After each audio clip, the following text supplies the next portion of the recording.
Good morning, and welcome back to If I May.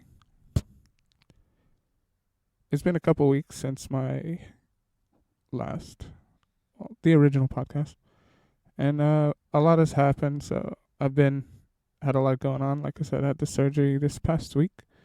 Last what is it? It's Friday, so this past Tuesday. So the last few days I've just been recovering, and before that, just trying to enjoy my time with both hands. It was on my left hand, so I will be. Fortunately, I'm primarily right-handed, but I'll be using I'll have only my right hand for a while. So I was playing a lot of games. Um, really doing that, playing a lot of games, and just leading up to my surgeries, I often have a lot of uh, anxiety, I guess. Just emotion, just anxiety. It's just the time I have to take off, time off of work, time from doing things I enjoy, time, it's just a break, a pause in my life that I unfortunately have to take regularly in order to maintain the kind of life that I want to have, which is a productive one, and one as free as possible of unnecessary suffering. And so, having these surgeries is really the only thing that, at this moment, that I know of and that the medical world knows of that will help me accomplish that. Anyways, a lot has happened, like I said. I'm going to kind of talk about what's happened over the last few weeks, some funny stuff and ironic stuff. And then just the things that I learned from it and thoughts that stemmed as a result. A couple of weeks ago, I received a notification from a dating app that I had downloaded and completely forgot about, to be honest. I've tried dating apps for on and off a lot of off and on over the past, I don't know, 10 years or so, with little to no luck. Most of the time it's fake profiles or scammers, and but I try to give people the benefit of the doubt, and try to go into things without too much cynicism, because I can have a lot of it. And I did so. And so this girl, she's from the LA area, so not that far away. She has several photos, so it seems relatively legit. They don't look screenshot or faked or anything overall. And she has, some detailed information in her bio. So I was like, okay, it seems relatively legit. And so, we start talking. I was going to actually be in LA that night, going out with a friend. And, so, we chatted, and I was like, hey, we could meet up after. And she was like, yeah, sure. And then she just sprung this dirty talk kind of thing on me. And basically, she's asking me to send her a photo, and asked me also to send her. Before that, she asked me to send her my Instagram. So I sent her my Instagram. I feel like Instagram, for me, that's kind of a go-to, because you can kind of see how I am on Instagram. I'm pretty active on Instagram, more so than most of my other social media. Actually, more so than any of my other social media. And I feel like it's a good reference as to how legit someone is if they have. It's not 100%, but if someone is willing to, share an Instagram over a Snapchat or maybe a phone number, because there's a lot of fake numbers, a lot of Google numbers, a lot of fake Snap accounts, or and the same goes for Instagram. It's just a little easier for me to reference because I'm more active on there. But anyways, so shared it. She had a private profile, a couple pictures, and a couple hundred followers, so it seemed relatively legit from what I could tell. But so she was asking me, to send her a picture. And at first I was like, oh no. So, she pressured a couple more times, so I was bored and, wanted the interaction. So I sent her a picture. And I've taken literally like maybe 2 or 3 of these type of photos in my lifetime. Dick pics, to be explicit. Very few, and sent very few. And so this is just an old one that I remembered I had saved in my phone, and anyways. So I sent it to her, and next thing you know, she turns around and is like, sends this long, obviously pre-scripted message. Lots of angry emojis, screenshotting, her sending these photos and screenshots to people in my friends list, and telling me if I don't, basically demanding $500, and if I didn't, threatening me. So and this is from the phone number that she gave me initially, so, which I failed to say earlier, but yeah, she gave me her phone number, then we exchanged, Instagram, and then the photo. But yeah, so I sent, so I ended up blocking her number, and, she used my Instagram to get my email address, cause I have a business account, so. And she then messaged me on my email, sending me again more screenshots, yada yada. So I for me, like, I realized, like, obvious bad decision. I messed up, but it is what it is. From the moment I took that picture, I thought forward. Hey, what if someone, what if one day I'm well known, or someone wants to use it against me? Like, that's always a possibility. Even having it in my phone, it's a possibility, and so it's not something that it caught me off guard for sure, but it's not something I was entirely surprised by.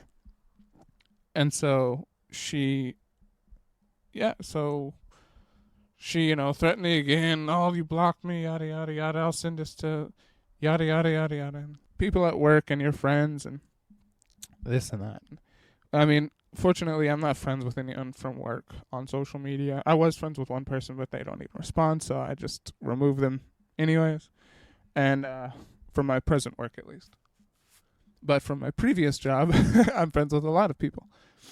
And so a couple of them ended up getting sent the picture. And, so I posted in my story letting people know, you may get an explicit picture, yada. Sorry, I keep saying yada yada.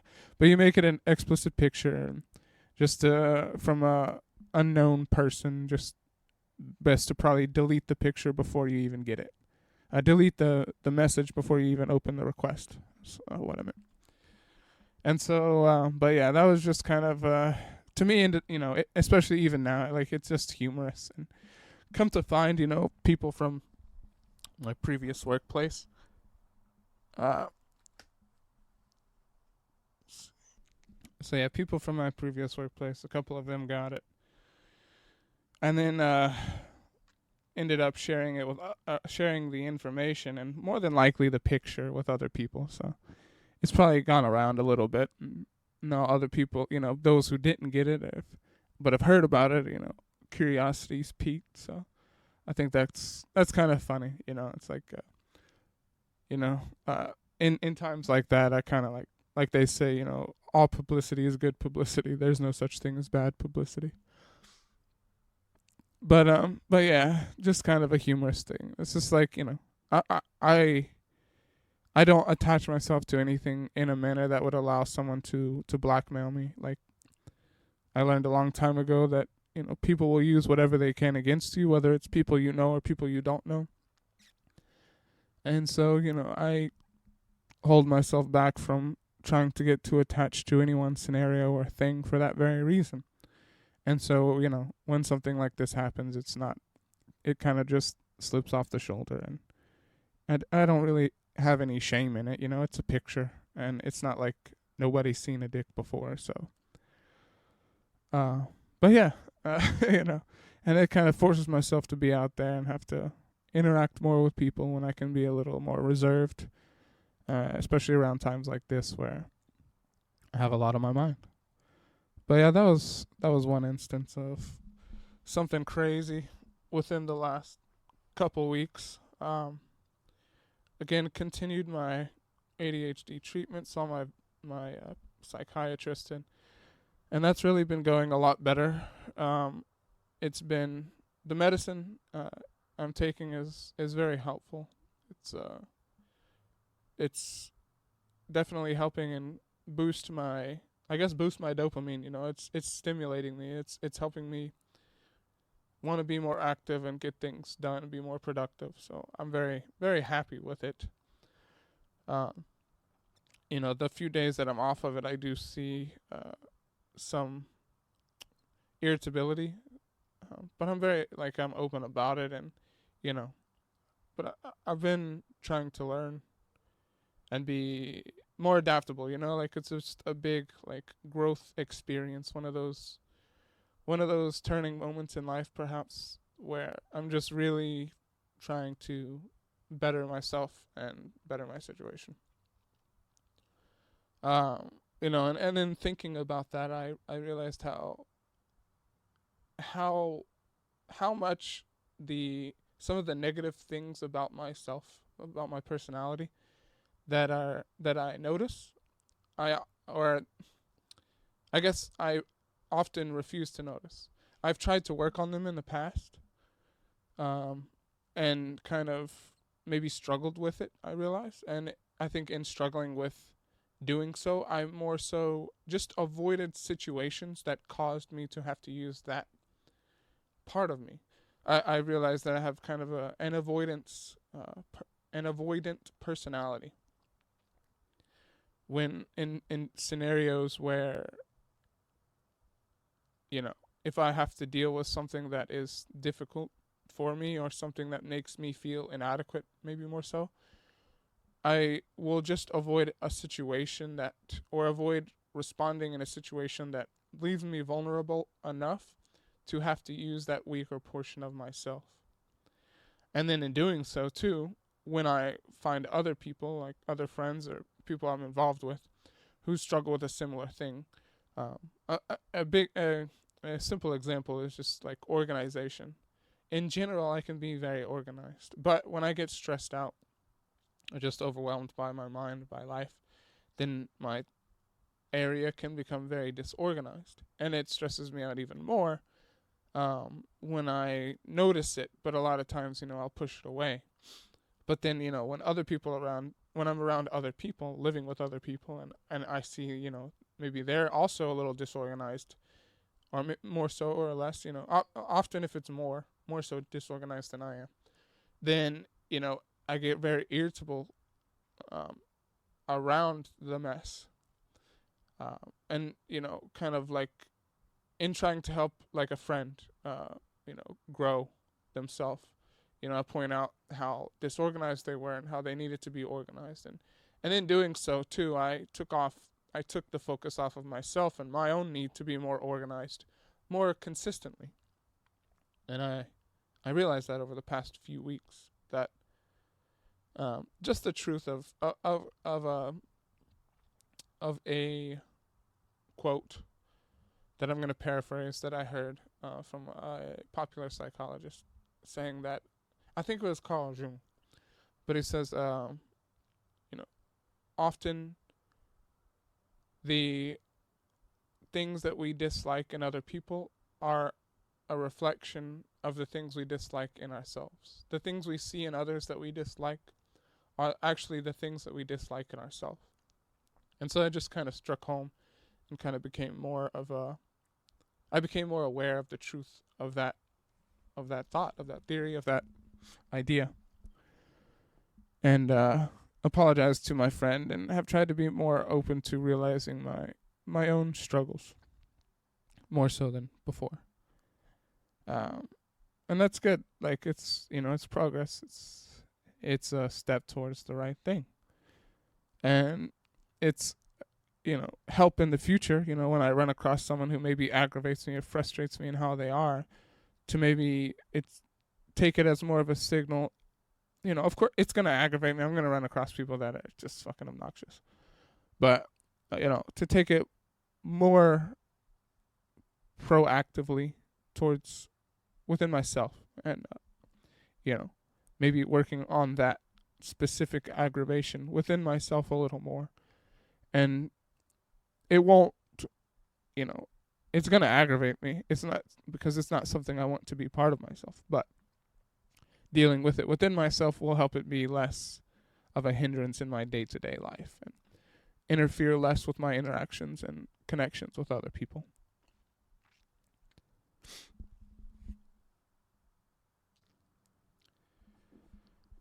And if I may, following my last episode, I asked on my Instagram for some questions to kind of, some Q&A type questions to go over in my podcast. And I really just got one specific one this past time. And the question is, what is something I see in myself reflected in others? And that's really a really deep question, really good question. And I guess what I was just talking about really is one thing, is negative things about myself, but in a more positive light, in a more uplifting light towards myself. There's other things that I see that are good, that I see reflected in other people, maybe kind of in an indirect way. And I'd say one big thing is the desire to connect with other people. I realize I'm not very outgoing. I tend to let other people take the first step. I used to be much more outgoing and less this way, but as I've gotten older and experienced different things, I've become more set and I've become more comfortable with just letting others take the first step. I'm always willing to respond, but more often than not, I'm not willing to take the first step and put myself out there to be hurt, because it gets old. It gets old being hurt. It gets old being, rejected. It gets old caring more than those you care about. It gets old always being the one who cares more. And most of the time in my life, that's how I felt. But anyways, if I may, one of the things is, like I said, connection. I find that throughout my life, random people in random instances will just open up to me randomly about all sorts of things. My aunt saw a picture that I took of a couple of nomads or homeless people, hobos, I don't know. Several, 10 years ago, when I just used to wander around Birmingham and practice photography. And it's a decent picture. It's just a black and white picture. It's just middle-aged looking bald white guy and a probably 20 to 30-year-old light-skinned guy. And I'm pretty sure he's he's homosexual. I don't know. It's just my assumption. But the shorter, light-skinned guy sitting in the white guy's lap, and they're just smiling. They asked me to take a picture. I was talking to him, and they saw that I was taking photos and asked me to take a picture, so I did. And I remember, I used to just wander around, and most of the time, I would find the best conversations and the most friendly interactions from those type of people, from the homeless people, the streetwalkers, that kind of thing. And so I got comfortable hanging out by myself downtown because of it, and had a lot of different conversations. Even though when I used to work in a pharmacy, and customers would come in and just randomly tell me this private information about their life that they don't need to. And but to me, one of the things that I feel I struggle with often is oversharing. When I connect well with someone, it incites something in me that just wants to continue. I open up and it just continue. It just wants to flow. And it's hard to stop. And I think sometimes too, I also incite that same thing out of other people, not intentionally, but ironically, and just being, me, just who I am. And I know it's an INFJ thing also. It's it's popular characteristic of how people respond to INFJ often, and a lot of it too probably is because of my reserved nature. And I've heard the monotone steadiness of my voice often. There are different things I know, and but it's nice. It's encouraging, and I most of the time I overall enjoy and appreciate and respect when people do that. Um, I like connecting, so it's really nice.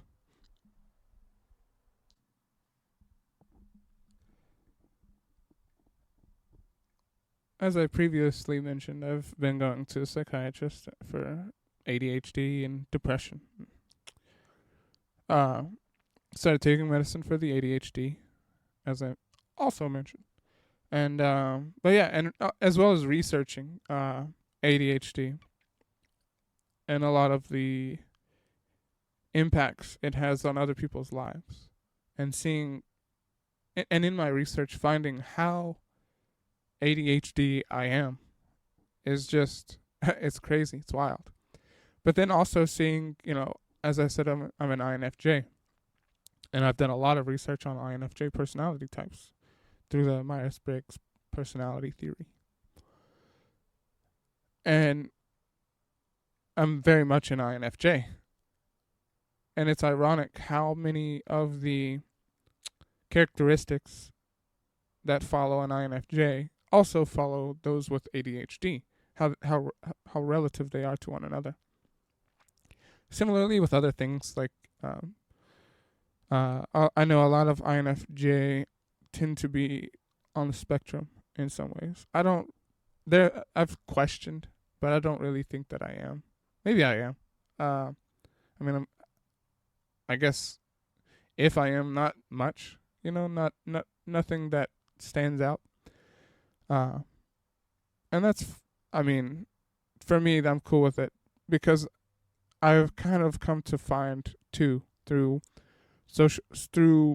TikTok and other things how the idea is similar to what happened with depression. Not like when I was a teenager, I saw a similar thing, and now it's like with autism and the spectrum, and it's become a fad to be autistic. It's like when I was younger, it was like a fad to be depressed, and it's crazy to me. Like the depression one, they're different. These two fads, in my perspective, because the depression one, like I feel like depression is a part of life. To be human, you're gonna struggle with depression at some point in time. There are, however, people who struggle with it way more than others. And there are those who have trouble getting out of it and getting past it way more than others.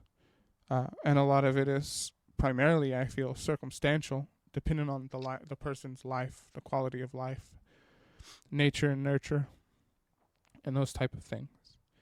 Whereas with the autism and that spectrum and the fad that it's become, it's more become like the depression became like an excuse for people to just be sad and bummed out and not be productive. Like it's not a reason to not be productive. Like I've struggled with it my life, most of my life without any kind of medication or much help. And most of the time, especially in my adult life, when it's been the worst, on my own.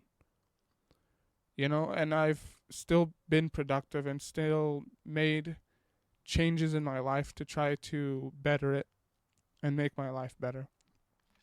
So I find it hard I can understand it and empathize with it, but I can't understand or empathize with people who stay in it and don't do anything to get out of it. I can understand how easy it is to stay in it and struggle to get out of it. But I just can't find excuse for you to not try and give a true effort if you really don't want to be in it. Otherwise, you just want to be in it.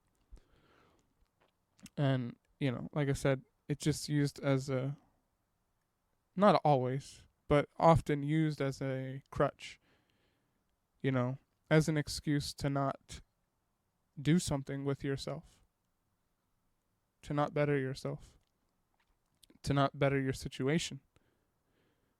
And I know, like, not everyone has the same drive and ambition and I guess strength that I do.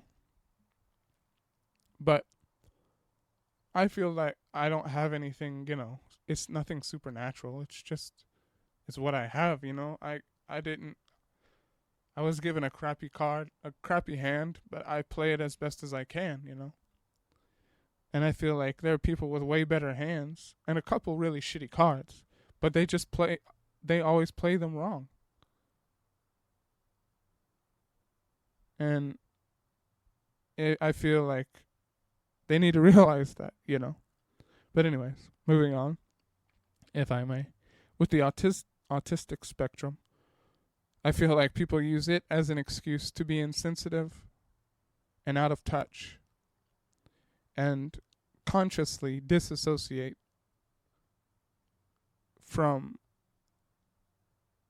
personally convenient scenarios. I've had siblings, I've had friends, I've had children of friends who are autistic, and to me, I love them. Truly autistic people are some of the best minds in the world to me. Like, if they're not obviously just geniuses, they are the most genuine, authentic, and sincere people that you'll ever meet in your life. You never have to question how they feel about you, what they feel about you, or anything. Like, you don't have to question them. You don't have to doubt them because they're so straightforward and honest about what they think and feel. And often because that is their challenge, to understand what it is they really think and feel, but on a more interpersonal level than those who don't struggle with autism. But that is also what makes them, to me, so great. One of the few people who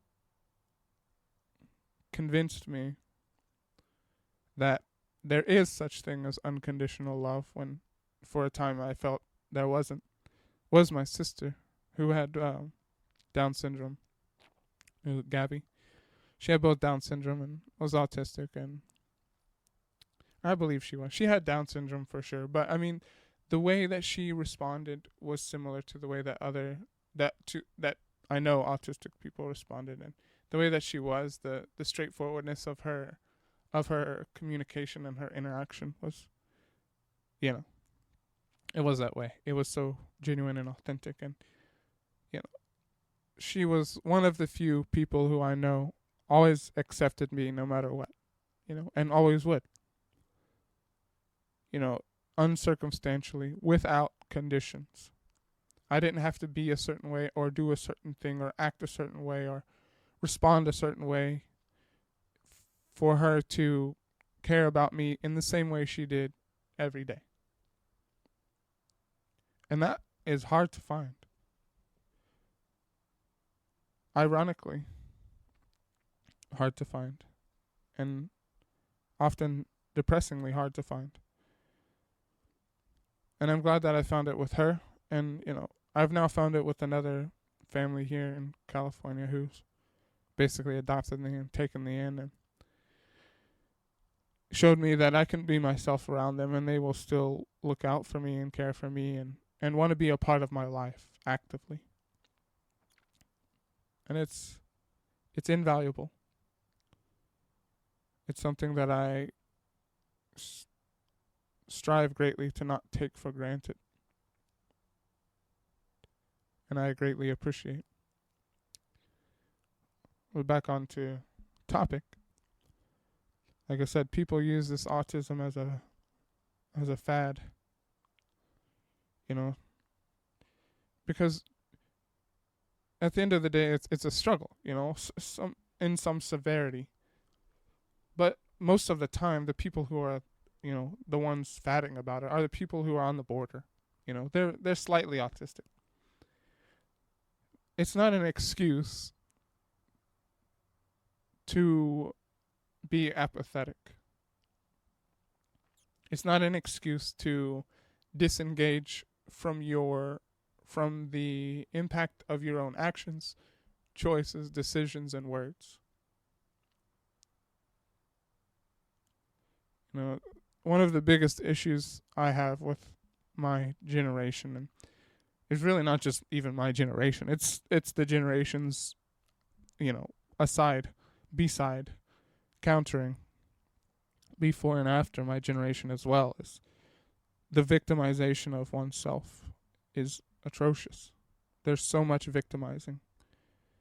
And it's one part that I know I struggle with in having such a rare condition, and the struggles that I've had to go through, and my my anxiety, my what's the word I'm thinking of? Yeah, my anxiety, my apprehension. Sorry, that's what it is.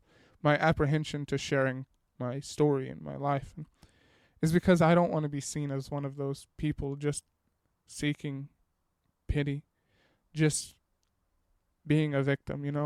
My life is not my condition. I am not my condition. I am not the bad things I've been through. They're a part of what shaped me, but they're not who I am, and they're not who I want to be seen by.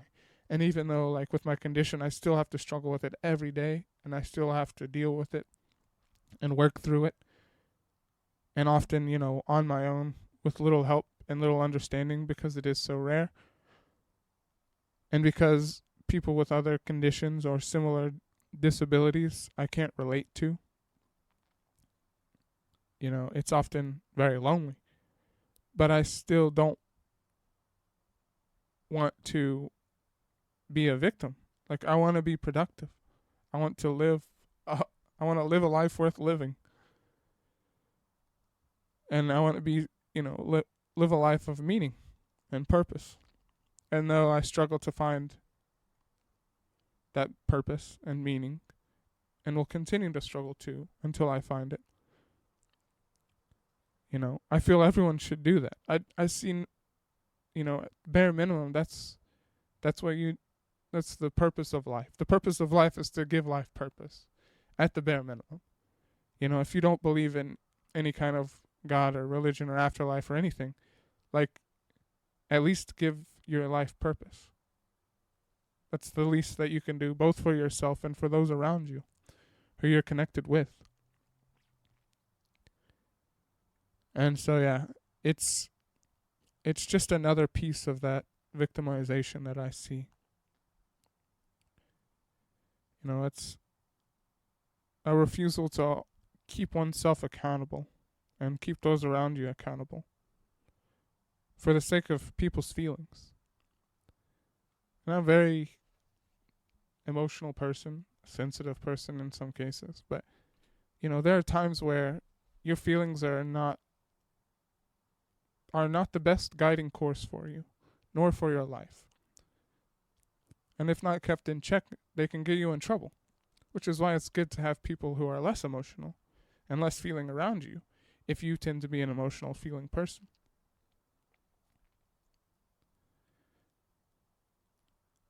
And that's one thing that often weighs in my head, in the background, in my observations and connections with people. My apprehensions in sharing myself and opening up and sharing my story, even though I hear time and time again of how impactful it could be, how funny it is, like, I've had people say, oh, you should be on TV, or you should start a podcast, you should start a TikTok, all this kind of thing, this. And I love the idea, all these ideas. I would like to do it all, but not in the manner that is shown before me in most cases.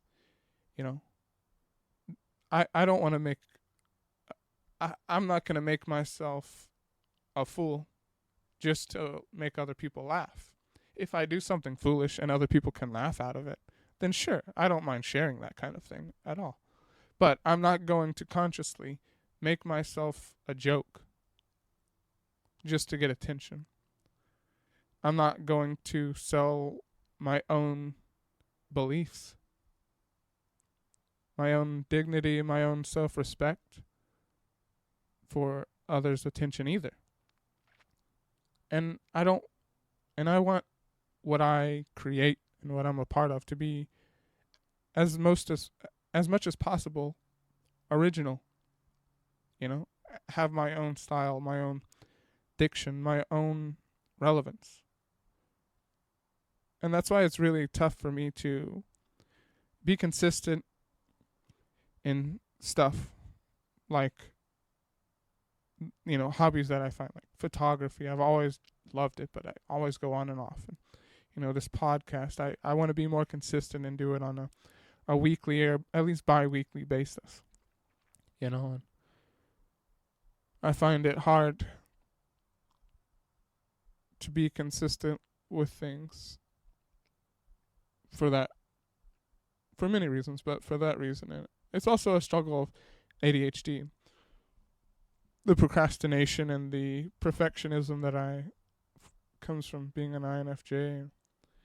You know, I want to do things right, you know, the first time. I want my first time to be great. You know, it doesn't have to be perfect, but I want it to be noticeably good. You know, a lot of times I see other people's first attempts and I'm like, man, if that is what I felt the product of my first attempt would be, then I wouldn't want to ever do it. And I know it's really hard on myself, and I know that I am. And I know that it kind of holds me back in some instances, and I'm working on that and trying to be allow myself more creative leeway, you know. And I feel that, you know, with this podcast and with other things that I'm doing in life and working on, that I'm doing that slowly but surely and steadily.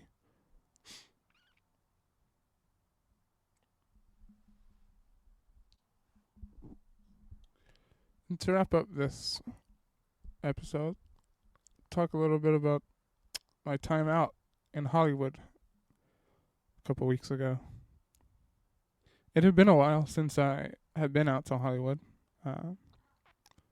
I went out with an old roommate and a friend, and it's been a long time. Probably, I think we were like a couple years. It was like right before COVID started for my birthday, I believe. And it was a new place, and I really liked it. It was a lot of fun. It was like three different venues in one, and kind of bounce around, and it's ironic how much I really like going out to like the club. And it at the same time it's not. I mean, I used to DJ. I DJed for 2 years. And I mean, partially because I really liked going out. The way I even got the gig DJing was from going out. You know, I had some friends that I ran into after moving out on my own around 2021. Yeah. Actually, this was 2022, 23. And you know, they invited me out one day, and I went out, and I really enjoyed myself. And from there, I just kept going out every weekend, and would go out more frequently, and you know, go out and drink. And you know, when I drink, it really soothes the social anxiety that I get. And I was much more outgoing when I would drink than I am now. But I'm still, you know, I'll talk like crazy after a few drinks. And I'd go out and drink and dance and, you know, just dance with myself and have fun. And ended up meeting a really good friend. I'll talk about her one day. Her name was Elena. She had a really, really big impact on my life. But, you know, and as well as connecting with different DJs in the area and different, you know, after going out so much and, you know, just being myself, you know, a lot of times I would get in, they would started letting me in for free, and then eventually, you know, would let me in with a guest, and, you know, I was like, started getting VIP treatment, and it was a lot of fun. It was such a good time. And then got to know one of the DJs at a specific late night club, and, you know, that DJ was older and up in his 30s, pushing 40, and he was getting ready to retire, move on to real estate. And he was telling me about it, and I told him, you know, just threw it out there, and I was like, you know, it'd be so cool if you just train me to DJ, and I took over for you when you left. And lo and behold, he actually took it to heart and put the plan into action. Unfortunately, after a couple years of training and filling in and learning and becoming a DJ, it fell through, and the owners didn't end up hiring me and ended up firing him. And that was really hard, but it was a really fun time and something I really enjoyed doing, and something I'll hope maybe one day get back into, if I can keep my hands in good shape and my ears in good shape long enough to, and set myself up, like get a place where I can house the equipment and that kind of thing, house my own equipment. Because for the longest time, I just used the club's equipment. But yeah, it was a lot of fun. And, I just completely forgot where I was going with this. But, dang. Sorry, guys. My ADHD. But yeah.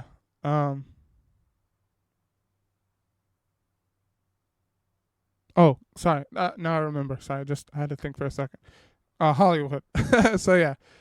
And since I moved to California in 2017, I've gone out a bit, a few times by myself, and then when I moved in with this particular roommate a few years back, we would go out every weekend, often to Fullerton area, and then we started venturing out into Hollywood, and so we caught back up and went out, and it was a lot of fun.